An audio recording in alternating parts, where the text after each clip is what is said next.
Après, ça fait twinch. Non, en fait, il n'a pas été en fait. Ah, ok.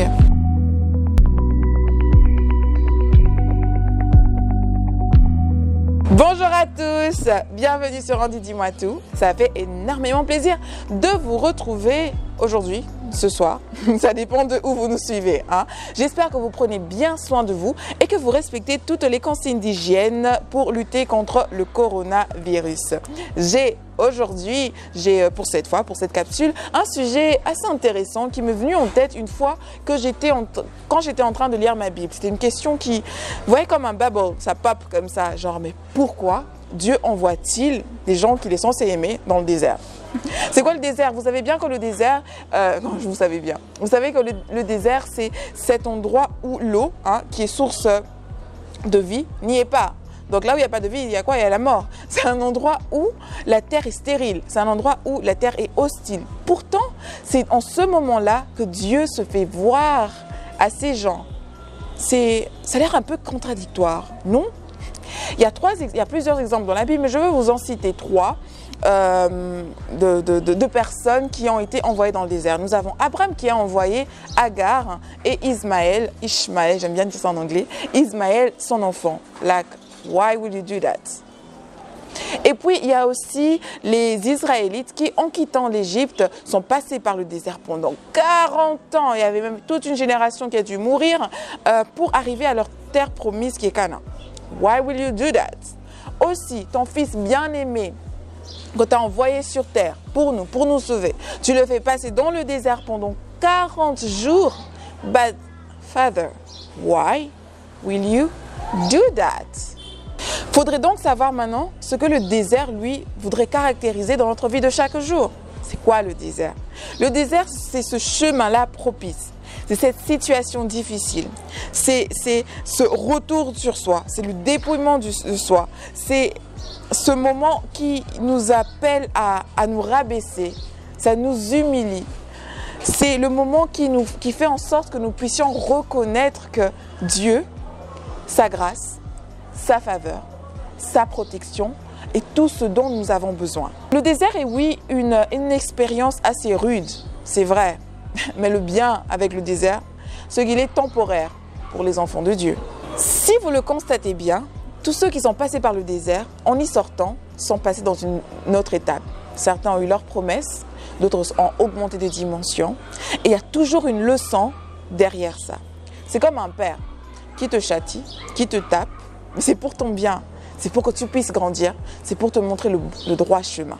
Aussi, ces moments difficiles ont pour but non seulement de nous rapprocher du Père, de nous rapprocher du Christ, mais aussi et surtout de nous permettre de connaître la valeur de notre promesse, de connaître la valeur de cette élévation.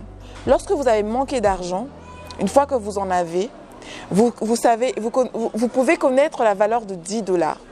Mais si vous avez déjà grandi dans l'argent, c'est difficile que 10 $ veulent dire grand-chose pour vous, n'est-ce pas? Un autre exemple, c'est qu'il faudrait être en manque d'eau pour reconnaître les bienfaits de l'eau dans notre corps. C'est pour ça que Dieu nous envoie dans le désert. Encore, on ne reconnaît la valeur d'une chose que lorsque nous l'avons perdue. Alors parce que quand Dieu lui donne, cela ne se fait suivre d'aucun chagrin. Lorsqu'il bénit, il n'y a aucun chagrin qui est lié à ça après. Donc ce qu'il fait, c'est qu'il ne veut pas te donner pour te retrancher, pour te retirer après. Il te donne pour que tu puisses savoir comment protéger ce don, simplement. Passe dans le désert et tu auras plus de gratitude avec ce que tu auras après. En tant qu'enfant de Dieu, notre marche sur cette terre doit être semblable à celle du Christ. C'est même pour cela que le Père a envoyé son Fils unique ici sur terre pour que nous puissions l'avoir lui comme exemple. Il s'est fait chair pour que nous puissions l'avoir lui comme exemple. Dieu l'a envoyé dans le désert pendant 40 jours pour démontrer comment Moïse et les Israélites auraient dû se comporter pendant 40 ans. Bien que le diable ait tenté Jésus en lui montrant tous les biens, les merveilles de ce monde, Jésus lui a brandi sa confiance en Dieu en refusant de le suivre vous. Le conseil que j'ai pour toi, pour cette capsule, c'est de t'accrocher à Dieu peu importe les étapes par lesquelles tu es en train de passer. Peu importe les difficultés par lesquelles tu es en train de passer.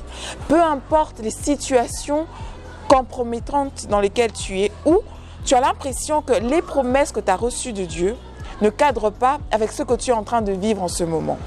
Ce que Dieu veut, il veut juste tester sa fidélité. Il veut te bénir. Mais est-ce que tu mérites cette bénédiction? Il veut te bénir. Est-ce que quand tu auras la voiture que tu veux, est-ce que quand tu auras la maison que tu veux, est-ce que quand tu auras le mari ou la femme que tu veux, est-ce que quand tu auras la vie de famille que tu veux, le travail que tu veux, tu vas continuer à aller à l'église? Tout ça ne valent même pas ton âme. Lui ne veut pas perdre ton âme. Alors, il t'éprouve. Arrêtez de dire que oui, c'est les sorciers de la famille, oui, c'est un tel qui ne veut pas mon bien, ou il y a je ne sais pas qui ne veut pas mon bien. Non, des fois, c'est juste Dieu qui décide de fermer les robinets pour voir combien de temps tes genoux seront fléchis pour recevoir la bénédiction qui est simplement à toi. Le conseil que je te donne, c'est d'accepter de passer par le feu. Simplement, accepte ça. Accepte d'être aiguisé. Comme ça, tu auras la forme que Dieu veut que tu puisses avoir. Comme ça, tu seras assez fort contre tout ce qui se passera autour de toi après que tu aies reçu ta bénédiction. Tu seras mieux en juin. Crois-moi. C'en est tout pour cette capsule. Je vous remercie de l'avoir suivi jusqu'à la fin. Grand merci à Johan Prof d'avoir tourné tout ceci pour moi. À vous autres, je vous dis à très bientôt.